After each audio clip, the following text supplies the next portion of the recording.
juga dari bapak ibu yang dari Pegadaian. Terima kasih buat bapak ibu semua sudah meluangkan waktu dan memberikan perhatian terhadap kami pelaku bank sampah ini. Jadi begitu juga seluruh peserta, salam bahagia. Jadi saat ini kita ada kesempatan bisa minta terhadap bapak-bapak dari pemerintahan khususnya. Masalahnya begini, sebelum masuk ke materi maksud saya kan, jadi kalau kita sudah ngumpulin sampah tuh, otomatis dari pihak kecamatan berarti kan sudah mengurangi biaya transportasi dari sisi apa namanya ngambil sampah, apa ngangkutannya gitu kan.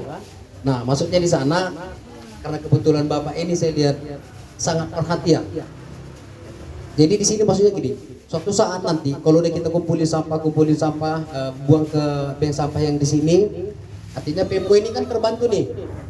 Maksudnya kita ngecek juga lah sama Pemko-nya, Pak. Kan Pemko-nya kan sudah mengurangi biaya operasional karena kami sudah memilah-milah sampah. Bantu kami lah kasih intensif kan gitu. Ya Pak ya. Karena selama ini memang agak kurang perhatian masalah di sampah ini, benar. Sangat kurang perhatian di sampah ini. Jadi mungkin kalau untuk kota Medan saya sih nggak tahu, entah ini yang pertama atau gimana. Jadi dengan acaranya terselenggara begini, jadi di sini akan kita perkenalkan nanti beberapa jenis sampah yang dapat didaur ulang atau dapat kita jadikan uang. Gitu. Jadi mohon izin sedikit lari dari konsep. Jadi Pak, kebetulan saya pernah memimpin sebuah perguruan tinggi, salah satu politeknik IHOD di Siantar. Jadi kebetulan saya pernah direkturnya di sana. Jadi pada saat saya direktur itu, kertas HPS itu dulu kita kasih aja sama cleaning service itu. Karena pada saat itu kita tidak tahu nilai. Kita kasih. Setelah saya bergabung di Asopsi, setelah saya juga jadi salah satu bergabung di bank sampah ini, saya udah tahu nilainya. Jadi dalam pikiran, berarti selama ini cleaning service saya enak ini. Karena yang namanya perguruan tinggi kan setiap saat ada kertas-kertas putihnya itu kan. Nah, jadi selama ini kita kasih ke apa? Ke cleaning service. Nah, jadi yang saya masuk di sana ini masalah mindset. Jadi kan salah satu penyumbang sampah terbesar itu sebenarnya ya kan diri kita sendiri. Baru perusahaan segala macam. Tapi masalah kan yang penting ini sekarang menurut saya Pak, dari pihak dari pemerintah, menurut saya yang paling penting itu dibuat itu adalah gimana caranya mindset daripada masyarakat itu berubah.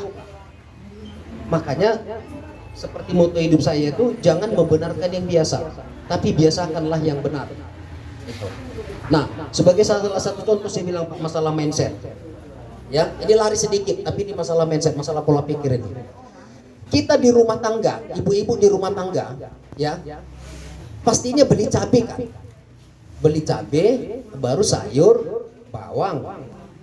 Sebenarnya kalau mindsetnya kita, mohon izin, kalau kata-kata saya nggak ini mungkin saya kurang menyampaikan, tapi tujuannya adalah untuk apa mindset kita.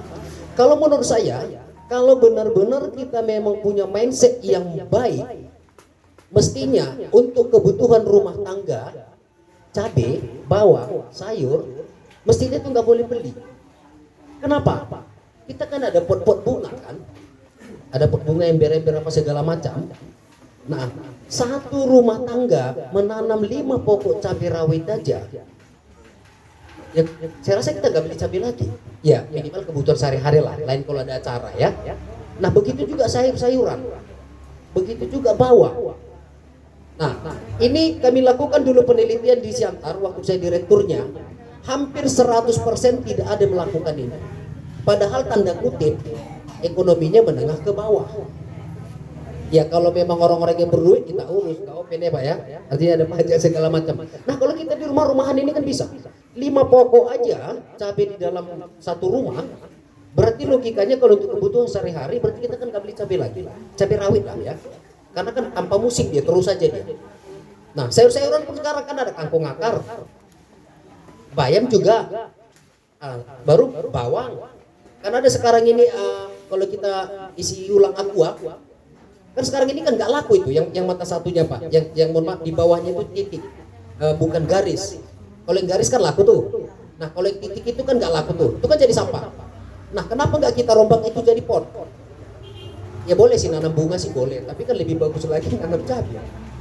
Kan gitu kan? Artinya untuk kebutuhan kita. Gitu. Jadi itu kira-kira Pak kalau bisa. Jadi di Siantar dulu ini saya programkan dan dijalankan ini di Siantar Kok. Itu dijalankan dulu sama Pak Camatnya. Ya, dan memang benar-benar memang prospek. Ya logikanya kan hitungannya kira-kira beginilah, tapi mama yang lebih paham Pak. Beli cabai satu hari sama sayur anggap aja lah 2.000 satu hari. Tapi kan setiap hari harus 2.000 dikali 365 hari. Mestinya itu kan nggak keluar. Jadi nambah duit. Gitu.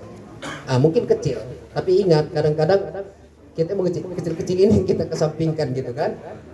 Jadi ada istilah kalau di kami itu, tapi aku nanti bahasa Indonesia aja diajarin. Ini kebetulan bahasa Batak. Jol matar tutup di batu tageleng. Artinya gini, orang tersandung itu di batu kecil, bukan karena batu besar. Nah, jadi kan sekarang kita ini adalah sering mengesampingkan hal-hal kecil. Padahal hal-hal kecil itu yang dapat mengganggu. Gitu. Oke, baik, itulah kira-kira untuk apanya. Jadi ini kita masuk ke materinya, artinya di sini dijelaskan.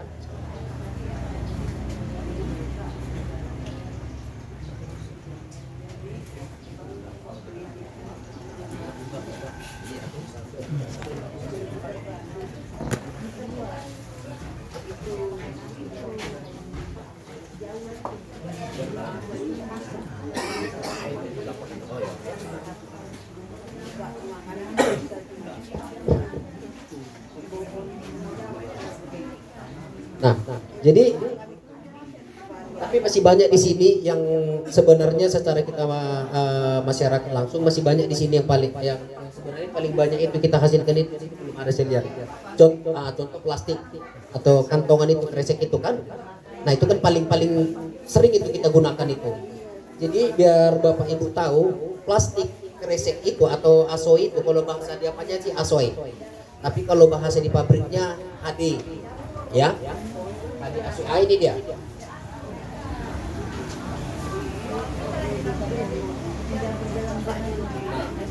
Jadi ini beda sama yang ini beda. Ini laku Bu. Nah sekarang, tapi kalau masih masalah harga nanti mungkin relatif ya ke Ibu Maria. Tapi yang jelas kalau di pabrik ya Bu ya, kalau di pabrik artinya kan dari pabrik kemarin ada biaya personal lagi, berarti kan turun lagi harganya ya. Ini cuma hanya menumbuhkan semangat aja. Kalau di pabrik ini kalau saya jual di atas dari 2.500. Nah, nggak apa-apa saya bocorin harganya Ibu ya. Artinya menaikkan semangat. Namun 2.500 ya kan ke pabrik, kan ada biaya antar, biaya pilah segala macam kan itu kan. Nah, jadi ini kami antar ke pabrik ini, saya jual ini sekitar 2.500. Asoy. Tapi bersih ya Ibu, bersih. Gitu. Jadi ini namanya HD Asoy. Nah, yang ini PP. Suaranya beda. Atau kalau lebih gampang ini kalau PP ini, kalau kita beli baju baru kan ada kemasannya itu. Nah, itu PP. Itu di bawahnya ini sedikit. Di bawahnya harga Asoy ini sedikit, harganya PP ini tadi. Tapi laku. Nah, jadi yang pasti yang kita hasilkan sehari-hari ini pasti. Karena kan kita kadang beli minuman aja lebih dari 3 dikasih kemasan gitu kan. Nah, kan bisa langsung disimpan. Karena kan itu masih bersih, dari warungnya kan masih bersih. Jangan diletak dulu contohnya, kan bersih itu kan. Nah, ini nggak perlu Bapak Ibu pilah sesuai warna, nggak usah. Mau warna apapun dia gabung aja satu. Nah, jadi inilah salah satu yang paling payah didaur ulang ya.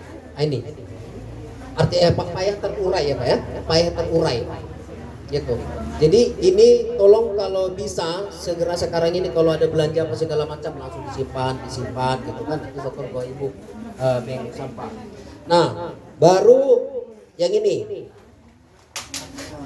semua kita pernah menggunakan. Nah jadi sekarang ini mahal Nah, kebetulan ini hanya satu warna ya.